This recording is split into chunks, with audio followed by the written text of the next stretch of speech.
Hello friends, welcome आपका मेरे YouTube channel मैं डेली सा में। अपने देखो बात कर रहे थे टॉपिक है सीक्वेंस एंड सीरीज की। दो चीजें मैंने बता दी आपको। एक तो एंट्रम यानी एनवा पद है जिसका फॉर्मूला आपको याद रखना था A minus D plus N D.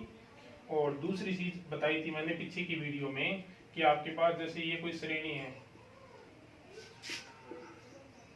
ये लो इस तरह आपके पास ये कोई श्रेणी है, तो ये जो फर्स्ट और लास्ट से जो सेम पद है उनका योग हमेशा क्या होता है, बराबर होता है। अपन ने स्टार्टिंग से और लास्ट से जो सेम पद है, स्टार्टिंग से पहला और लास्ट से पहला, स्टार्टिंग से दूसरा और लास्ट से दूसरा, स्टार्टिंग से तीसरा और लास्ट से भी कौन सा पद है, तीसरा। यदि इन पदों का आप योग करोगे, सम करोगे, तो वो हमेशा क्या आएगा, हमेशा इक्वल आएगा, बराबर आएगा। यानी a1 प्लस a6 किसके बराबर होगा, a2 प्लस a5, और इक्वल किसके होगा, a3 प्लस a4। ये दो चीजें अपन ने पीछे की वीडियो में देखी थी, इनके ऊपर क्वेश्चन भी करवा दिए थे। आपने यदि कोई क्वेश्चन निकाले और कोई भी क्वेश्चन नहीं होता है तो कमेंट बॉक्स में डाल देना, अगले वीडियो के अंदर शामिल कर दूंगा मैं, ठीक है। अब देखो आगे का काम, एंड क्रम हो गई, ठीक है, साथ में सेकंड। अब देखो तीसरा, इसका जो थर्ड है वो आपके पास है एन पदों का योग, सम ऑफ एन टर्म। आपने फॉर्मूला क्या पढ़ा है, आपने एस एन बराबर ये पढ़ा है, आपने एस एन बराबर पढ़ा है एन बटे दो ए प्लस एल। ये तब होता है जब आपको कौन सा पद दिया हो, जब आपको एन टर्म दे रखी है, एन वा पद दे रखा है, तब कौन सा काम में आएगा, ये फॉर्मूला। यदि आपको प्रथम पद और सार्वंत्र ए और डी दे रखा है, तब आप एल की वैल्यू रख दोगे। एल की वैल्यू रखोगे तो एस एन का फॉर्मूला क्या बनेगा, एन बटे दो 2a plus n minus one d. ये लो, ये कब काम में आएगा, जब आपको ए डी और एन दे रखा है। अब देखो 11th क्लास में ये फॉर्मूला आप याद करके आए हो, ठीक है, लेकिन अब आपको ये फॉर्मूला याद नहीं रखना। क्यों नहीं रखना, देखो इसको अपन आगे सोल्व करें तो एस एन बराबर एन बटा दो को अंदर लेकर जाए तो क्या बनेगा, एन बटा दो कितने से क्रॉस हो जाएगा, 2a से। ये बनेगा अपना क्या, डी एन बटे दो एन माइनस वन। सरल करें तो क्या बनेगा अपना एन, इसको अंदर लेकर जाए तो क्या बनेगा, डी बट्टा दो एन स्क्वायर, अंदर जाएगा तो क्या बनेगा, माइनस डी बट्टा दो एन। एन के पद हैं, इन दोनों से कॉमन क्या ले सकते हैं, एन, तो क्या रहेगा ए माइनस डी बट्टे दो, और ये रह जाएगा डी बट्टे दो एन स्क्वायर। अब आपको ये फॉर्मूला याद रखना है। जैसे एनवे पद का आपने फॉर्मूला चेंज किया था, किस लिए, ताकि टाइम में कम लगे। तो अब आपको एन पदों के योगफल का फॉर्मूला क्या याद रखना है, ए माइनस डी बट्टे दो एन प्लस डी बट्टा दो एन स्क्वायर। सबसे मेन यही है, ठीक है। अब देखो इसके ऊपर क्वेश्चन बता देता हूं कि ये फॉर्मूला याद क्यों रखना है।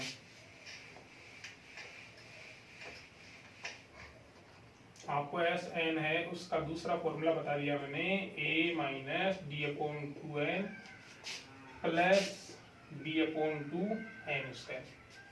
क्वेश्चन देखो अगला क्या देगा, अपन को जैसे ये कह दिया कि किसी श्रेणी का एन पदों का योग कितना है अपने पास है, 2n plus N square plus 1 है, तो ए व डी ज्ञात करो। क्या ज्ञात करो, प्रथम पद और सार्वंत्र ज्ञात करो।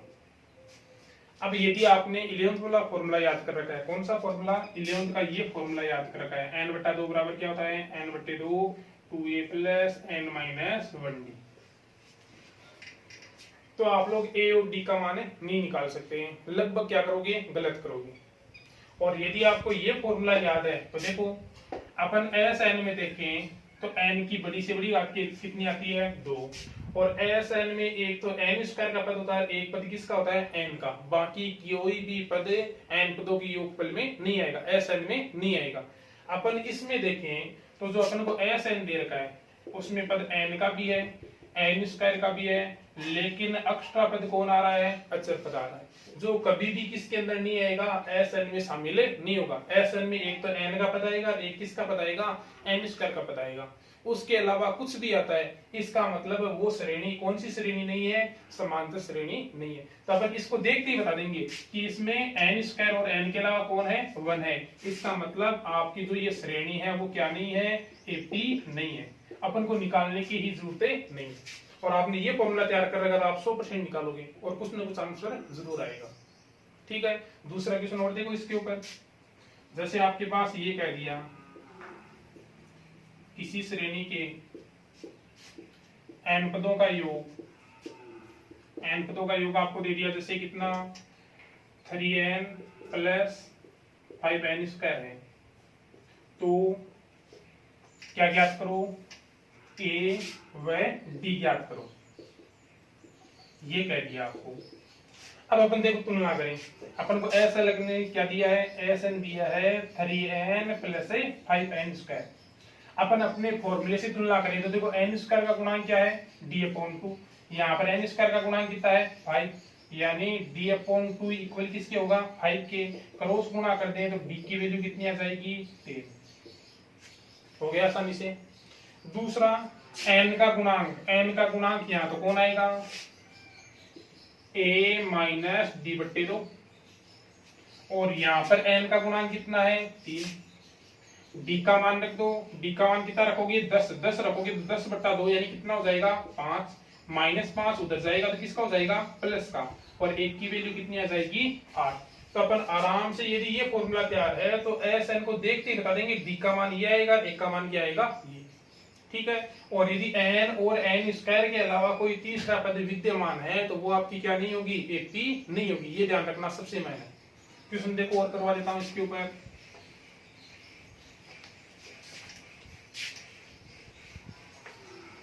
जैसे आपको ये दे दिया,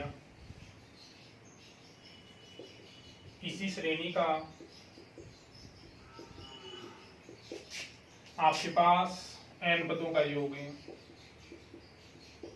कितना है, 3n प्लस 5/n स्क्वायर है। तो a व d ज्ञात करो, या फिर ये मान लो n स्क्वायर आपके पास ये है, अपॉन में कितना है, अपॉन में आपके पास है n प्लस 1, ये देखा है। तो बताओ ये एपी है या नहीं है। एस एन आपके पास क्या दिया अगले ने, 3n plus 5n square upon n plus 1, क्या ये एपी है। अपने पास एक n का पद होना चाहिए, एक n स्क्वायर, बाकी कुछ भी नहीं होना चाहिए। यहाँ पर तो n और n स्क्वायर के अलावा अपॉन में कौन विद्यमान है, n प्लस 1 है। इसका मतलब ये क्या नहीं है, एपी नहीं है। ये लो सीधा सीधा हो जाएगा, क्या नहीं है, एपी नहीं। ये आपका हो जाएगा आंसर। और देख लो, किसी श्रेणी के n पदों का योग आपको दे दिया कितना, 7/2n प्लस 3/4n स्क्वायर। तो a d और कौन सा पद याद करो, 10वां पद याद करो। देखो सरल सा काम, एस एन बराबर अगले ने क्या दिया है, 7/2n प्लस 3/4n स्क्वायर, यही दिया। अपन देखें फॉर्मूले से तो n स्क्वायर का गुणांक d/2, यहाँ पर n स्क्वायर का गुणांक कितना है, 3/4। तो ये लो तुलना करोगे तो d/2 किसके बराबर, 3/4 के। d बराबर 2 उधर जाएगा तो कितना रह जाएगा, 3/2। d की वैल्यू है वो कितनी आ जाएगी, 3/2। फिर से ये कौन अपन को a चाहिए, a के लिए ले लो n का गुणांक कौन है यहाँ पर, a माइनस d/2। यहाँ पर n का गुणांक कितना है, 7/2। d की वैल्यू रखो कितनी, 3/2। d की वैल्यू 3/2 रखोगे तो ये 3/4। 3/4 उधर जाएगा, किसका हो जाएगा, प्लस का। ये लो लघुत्तम में ले लो, कितना आएगा, 4 आएगा तो ये 14 प्लस 3, यानी 1 की वैल्यू है वो कितनी हो जाएगी, 17/4।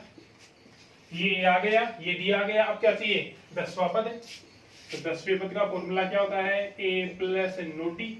ए की वैल्यू 17/4 प्लस 9 गुना डी की वैल्यू कितनी है, 3/2। ये लो, लघुत्तम में लेके क्या कर लोगे, सल।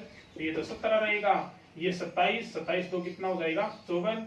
इनको क्या कर दो, ऐड कर दो। ऐड करोगे तो कितना हो जाएगा, 71/4। ये कौन सा पद हो जाएगा, इसका 10वां पद हो जाएगा। शायद कोई दिक्कतें नहीं होनी चाहिए मेरे हिसाब से। आगे देखो, अब देखो आगे, इसी के ऊपर एक और देख लो।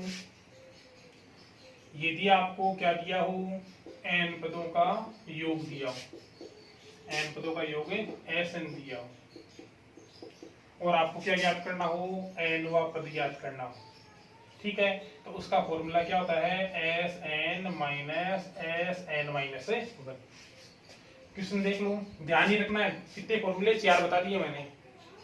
अब ये देखो, इसके ऊपर क्वेश्चन, जैसे आपको ये कह दिया, यदि समांतर श्रेणी के n पदों का योग कितना हो, 2n प्लस n स्क्वायर हो, तो कौन सा पद ज्ञात करो, 11वां पद ज्ञात करो। क्या ज्ञात करो, 11वां पद ज्ञात करो। यदि आपको प्रथम पद और सार्वत्रिक त्रिभुज ले, तब तो वो फॉर्मूला ध्यान रखना जो मैंने बताया था। और यदि एस एन देखकर आपको क्या पूछ ले, सीधा पद पूछ ले, तब आपको ये ध्यान रखना है। देखो सीधा सा कैसे होगा, nवां पद, अपन को कौन सा पद चाहिए, 11वां पद। तो ये लो, 11वां पद बराबर क्या हो जाएगा, n की जगह कितना रख दो, 11। तो क्या बनेगा, S11 minus S11 minus 1, 11 minus 1 कितना हो जाएगा, कितना हो जाएगा, 10। S11 ये मान किसका है, ये मान है Sn का। n की जगह कितना रखो, 11, 11 रखोगे तो क्या बनेगा, 2 गुना 11 प्लस 11 का स्क्वायर, माइनस कितना रखो, 10, 10 रखोगे तो 2 गुना 10 प्लस 10 का स्क्वायर। सरल करोगे तो कितना हो जाएगा, 22। 11 का स्क्वायर करोगे कितना हो जाएगा, 121। ये हो जाएगा अपना 20, और 10 का स्क्वायर कितना हो जाएगा, 100। क्या बनेगा, 121 और 22 143, माइनस ये कितना हो जाएगा, 120। और जब माइनस करोगे तो आपका आंसर कितना आ जाएगा, आपका जो 11वां पद है वो कितना आ जाएगा, 23 आ जाएगा। ये सीधा हो जाएगा। चलो अब तो अपन कैलकुलेशन कर रहे हैं, आप लोग सीधा ये फॉर्मूला ध्यान रखोगे तो रख कर लोगे आराम से, कि जो भी पद बुझे उसमें एस एन माइनस क्या बनेगा, ऐसे एन माइनस 1 बनेगा। ठीक है, यहाँ तक कोई दिक्कत नहीं है। आगे देखो, अगला आपके पास है, यदि आपके पास है जैसे समांतर श्रेणी में कई बार पद मान्य होते हैं, 3 पद हैं, 4 पद है, 5 पद है। तो यदि आपको 3 पदों की श्रेणी माननी हो, 3 पदों की एपी माननी हो, क्या लोगे 3 पदों की एपी, ए माइनस डी और ए प्लस डी। यदि समसंख्या में अब 5 की लेनी हो, कितने पदों की लेनी हो, 5 पदों की एपी लेनी हो, 5 पदों की एपी क्या हो जाएगी, एक एक पद और बढ़ा दो। ए माइनस डी से पहले कितना आएगा, ए माइनस 2d, ए माइनस डी, ए प्लस डी और ए प्लस 2d। ये लो, ये कितने पदों की हो गई, 5 पदों की हो गई। यदि आपको 7 की बनानी हो, यदि कितने पदों की बनानी हो, 7 पदों की, तो 2 पद और बढ़ा दो। ए माइनस 2d से पहले इधर क्या आएगा, ए माइनस 3d, ए माइनस 2d, ए माइनस डी, ए प्लस डी, ए प्लस 2d और ए प्लस 3d। यानी आपके पास यदि विषम पदों में एपी याद करनी हो ना, तो उसके बीच में अंतर कितने का रहेगा, डी का रहेगा। इधर एक डी घटा दो, उधर एक डी क्या कर दो, जोड़ दो। अब 9 की बनानी है तो इधर कितना आ जाएगा, ए माइनस 4d, और उधर जोड़ दोगे तो उधर कितना आ जाएगा, ए प्लस 4d आ जाएगा। यदि आपको समपदों में ज्ञात करनी हो, जैसे कितने पदों की, 2 पदों की एपी ज्ञात करनी हो, 2 पदों की एपी क्या रहेगी, ए माइनस डी और ए प्लस डी। भाई ए कैंसिल होना चाहिए, अब 3 की ली थी तो इनको अपन ऐड करें, जोड़े तो डी सी डी जाएगा, केवल कौन रहेगा, ए। अब 2 की लेनी है तो ऐसे लेंगे कि ए कट जाए, तो इनको जोड़ेंगे तो डी से डी जाएगा, केवल क्या रहेगा, ए रहेगा। आपको 2 के बाद सम होना था 4। यदि 4 पदों की एपी ज्ञात करनी हो तो 4 पदों की एपी क्या लोगे, बीच में अंतर देखो कितने का है, इनको घटाओगे तो कितने का अंतर आ रहा है, 2d का अंतर आ रहा है। तो इधर एक पद बनाओगे तो 2 घटा दो, 2 माइनस करोगे तो कितना आएगा, a माइनस 3d। ये लो, और इधर 2 जोड़ दोगे तो a प्लस कितना हो जाएगा 3d। यदि कितने की बनानी हो 6 पदों की बनानी हो तो वही काम, अंतर कितने का है 2d का, तो इधर 2 घटा दो, इधर 2 घटाओगे 2d तो कितना रहेगा a minus 5d, a minus 3d, a minus d, a plus d, a plus 3d और a प्लस कितना d हो जाएगा 5d। अब यदि 8 की बनानी हो तो 2 घटा दो a माइनस 7d और उधर 2 जोड़ दो, कितना हो जाएगा a प्लस 7d। इस तरह ये है पद मानने का तरीका। क्वेश्चन देखो कैसा आएगा इसके ऊपर।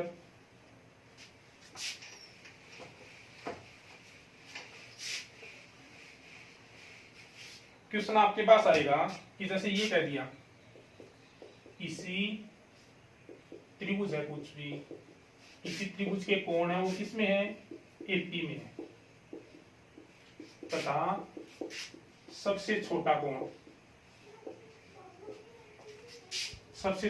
है वो कितना डिग्री है 30 डिग्री है। तो क्या करो सबसे बड़ा कोण ज्ञात करो, सबसे बड़ा कोण ज्ञात करो। आपके पास ये क्वेश्चन दे दिया। अब आपके पास त्रिभुज है, त्रिभुज में कितने एंगल होते हैं 3 एंगल होते हैं, यानी आपको कितने पद मानने हैं 3 ही पद मानने हैं। तो ये अपन ने मान लिया कि जो 3 एंगल है वो कौन कौन से हैं a माइनस डी ए और कौन से हैं a प्लस डी। अपन ने ये कह दिया कि जो 3 एंगल है ना वो कौन कौन से हैं a माइनस डी है, a है और कौन सा है a प्लस डी। अगला अपन को यहाँ पर कह रहा है सबसे छोटा कोण कितना है 30 डिग्री, तो इनमें सबसे छोटा कौन सा होगा ये होगा। इसका मतलब अगला कह रहा है कि a माइनस डी है वो कितना डिग्री है 30 डिग्री। ठीक है, ये लो इसको छोड़ दो यहाँ पर ही। ठीक है, अब अगला आपने आगे कुछ ही नहीं करा, अपन को सबसे बड़ा कोण पूछा है, तो अपन इतना तो जानते हैं त्रिभुज के तीनों कोणों का योग वो कितना डिग्री होता है। यदि त्रिभुज के तीनों कोणों को अपन जोड़ें तो अपने पास कोण है वो कितना डिग्री आता है 180 डिग्री आता है। अपन इनको जोड़े तो d प्लस और माइनस जाएगा, कितना d हो जाएगा, कितना a हो जाएगा 3a। ये लो 3 से डिवाइड करें तो a की वैल्यू है वो कितनी आ जाएगी 60 डिग्री आएगी कि नहीं आएगी। a है उसकी वैल्यू कितनी आ जाएगी 60 डिग्री। अपन को तो सबसे बड़ा कोण चाहिए, तो सबसे बड़ा कोण कौन सा है ये है, तो ये लो। अब एक का मान है तो अपन को d का मान भी चाहिए, तो एक का मान कहाँ रख दो इसमें रख दो, रख दे किसका मान आ जाएगा d का। समीकरण 1 में रखें तो d का मान कितना डिग्री आ जाएगा 30 डिग्री आ जाएगा। एक का मान 60 डिग्री रखोगे 30 इधर आकर माइनस और कितना डिग्री रह जाएगा 30 डिग्री। सबसे बड़ा कोण चाहिए तो ये लो, सबसे बड़ा कोण है a प्लस डी। एक का मान आया अपने पास 60 डिग्री और d का मान आया है 30 डिग्री। 60 और 30 सबसे बड़ा कोण कितना डिग्री आ जाएगा 90 डिग्री आ जाएगा। ठीक है, यहाँ तक है। आपके पास जो भी बुक है उसमें से क्वेश्चन निकाल लेना, कोई भी क्वेश्चन नहीं होता है कमेंट में डाल देना, अगले वीडियो के साथ सॉल्यूशन डाल दूंगा। ठीक है।